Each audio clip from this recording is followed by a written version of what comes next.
Kadets! Welcome back to my YouTube channel! Yay! Yay! So mga Kadets, I hope all of you guys are doing okay. Yes, I'm sure you miss me in our happy kitchen. So that's why I am going to cook again because isa siya sa mga paborito kong bagay na ginagawa ang pagluluto. Today is a very, very quick, delicious, easy, inexpensive pasta recipe, mga Kadets. Yes.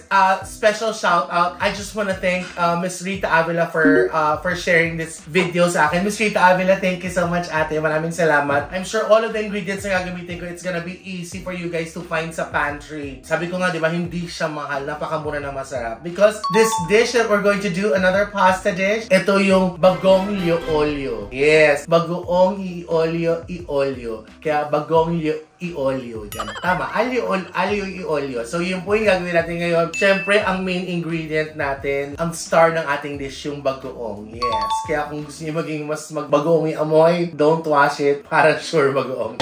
So, let's head to the happy kitchen and let's start cooking. Plus, naubos na po yung ginagawa ko dito na cheesy garlic butter kineso. So, we're going to make some para kapart na ng pasta natin. Papalabas na tayo ng aking kwarto. And nako, may kumakain.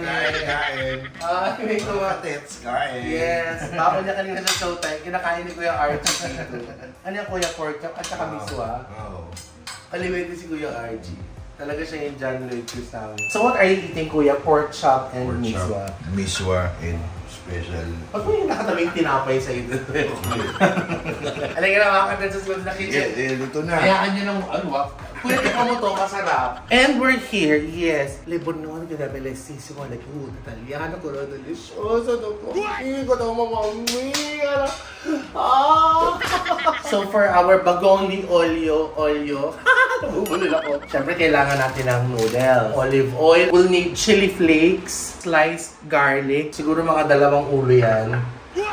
Dalawang ulo, bagoong. So, I have parsley, of course. And then, wala akong breadcrumbs na may lemon. So, hindi na ako nakagawa. So, legit, lemon na lang. Para din mag-cut through dun sa saltiness nung bagoong, we will just splash it with a little lemon. And that's it. So, ganun lang kadali. But for now, before I start cooking the sauce, I have the pasta water ready. Guys, ito yung madalas kong nagagawa na nakakaligtaan ko na alam kong tinuturo ng mami ko. Na another way for you to thicken the sauce instead of, you know, like making yung slurry, ganun. Pwede rin naman yan. You could use the pasta water kasi may starch na siya from the pasta. So, you could use it instead of throwing it. It's a chef! Isang buong bar ng unsalted butter. And we're gonna put our crushed garlic. I want it really garlicky, so I'm gonna put everything. Bahala na. Para magkain niya, sabihin niya sa partner niya, I love you. Malalaman yung aroma of what you eat. Siguro we're gonna use like half, kasi iba we're gonna use it for our sauce. Alam mo, pasensya na nakasalamin na ako mga Kadets. Feeling ko, it's either kailangan ko na mag-adjust ng salamin or I think pwede na ako magpa-schedule ng LASIK surgery sa Shinagawa. Shout out kay Doc Meg. I miss you. So in goes the parsley.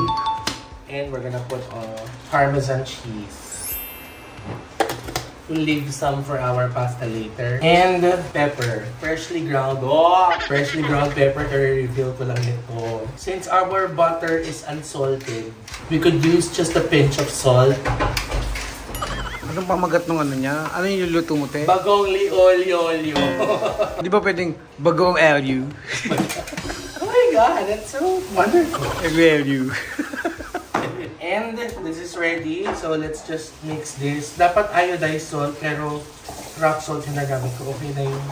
Sa init ng panahon ngayon, nagiging iodized na rin siya. Yun na siya.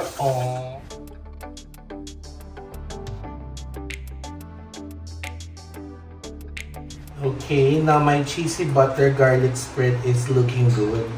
Let's put this aside because we're gonna use this mamaya pag nag-toast tayo ng garlic bread. Okay mga Kadets, I'm telling you this recipe is gonna be so easy, so fast. So don't forget to like, share, and subscribe. Eto, so habang hindi pa siya mainit, I forgot to, alam mo natutunan ko dito sa mami ko kasi sabi ko mami, ba't naglalagay ka ng peppercorn, ng laurel, ng salt, at saka ng garlic para may lasa na yung noodles. So ginagawa ko lang yung ano ni Aling Peli. Anyways, yung matsasama, pang flavoring lang siya. So, some aromatics for the noodles. Some bay leaves, peppercorn, a good amount of salt, to bring out the flavor of the pasta from the pasta queen. And I almost forgot the most important thing my mom always does whenever she cooks pasta. Like, she gets to put some olive oil. So a good swirl of olive oil, extra virgin olive oil. Wala ko nung normal eh. Let's wait for this to boil. Let's cook the noodles. While the noodles is cooking, sabay natin lulutuin yung sauce kasi ganun lang po talaga siya kadali, promise. It's super easy. Hindi siya ganun parang mabigat or like wala siyang parang meat. So parang ganun lang talaga siya. Yun. Uy, Help me. Pero may bread tayo, tsaka may butter. Yes. Let's go. And yes, the water is now boiling. It's time for us to wait before that. Ganon. Boom. So, hulog na natin si pasta. Painit na natin ito. Let's put the lid back. Tapos nyan, let's start cooking the sauce. Olive oil. Don't be stingy. Put a generous amount kasi yun nga ang essence ng recipe. Shoutout po sa may gusto magpadala ng extra virgin olive oil dito sa akin. We'll wait for this to make mainit. Tapos magluluto na. Ay, yan na siya.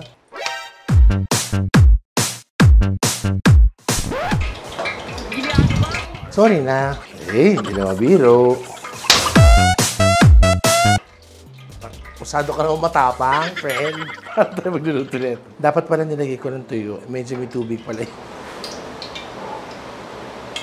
Ah! Ina mo, kayabang mo. Okay. Eto ka. Garlic na tayo agad. Let's add a bit more. Now while this is frying, let's check on our noodles. Parang andilaw na nung apoy ng gas. Parang malapit na tumata. Wag naman sana siya. Sa kasalukuyan ng luto kung wala kami ng gason. We will just lightly toast the garlic. Yan. Tapos lalagyan na natin. Ganun kasimple. Olive oil, garlic, lagay ng chili flakes. Depends if you want it like really spicy. So, I want it spicy.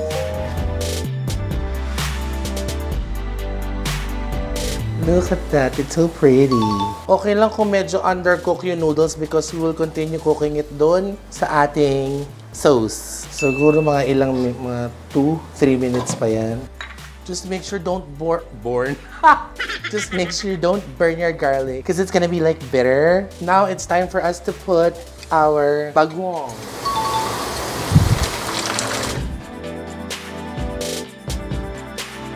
Wow! Pasta's here na, let's just add, ito yon, the golden liquid, the pasta water, to help it emulsify. Ganon, emulsify ba yun? Look at that. Wow.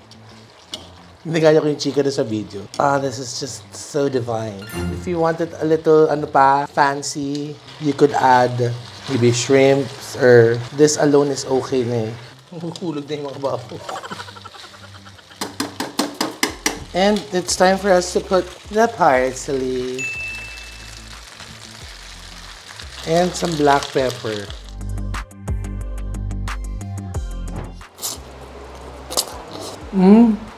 Guys, it's masarap. Guys, I swear, you have to try this. It's delicious and it's not expensive.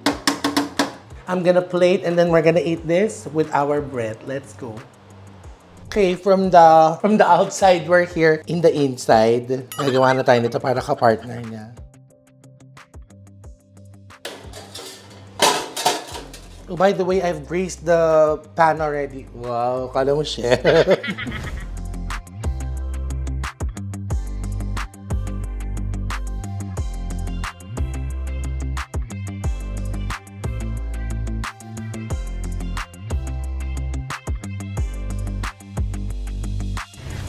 And we're good.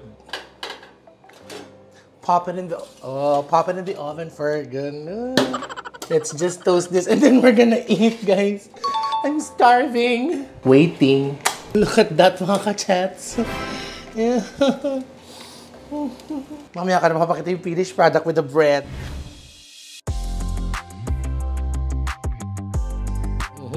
Hahawakan ko dapat. Ayun.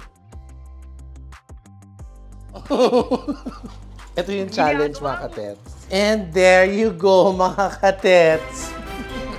My bagong Lio Olio. Bagong Lio Olio. Yes, with my my garlic cheesy butter. Butter garlic cheesy toast. Yes, ito na po.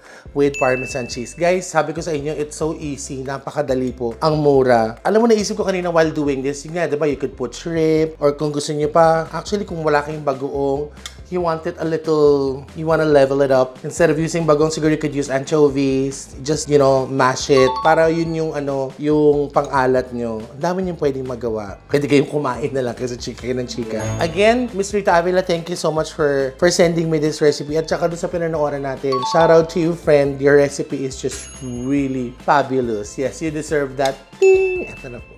Nakatikim na ako doon kanina, but I'm gonna taste it again here.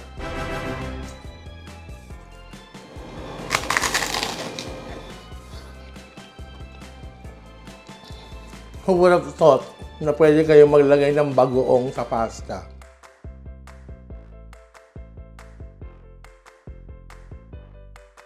I hope you like this one. Please try this. I swear, mura, masarap. Mukha pang pangmayaman pero bagoong lang. Ah, hindi. Huwag nyo nilalakang bagoong. Bagoong siya. Ganon. So, subscribe na lang po kayo sa lahat ng channel ng Bex Squad. Nandiyan na po yan. Habang lapot na po ako at ako'y maliligo na because I still have to work tonight. Be more loving and caring every day. And huwag nyo minamalit ang bagoong kasi pwede siya sa pasta. This is bagong Lio Olio. Love, love, love! Eh, magdadala ka sa papadala. Tumigil ka. No. Nakarolling pa. Oh, sure. Bring some home. Bring home some? Bring some home. Yan. Bye.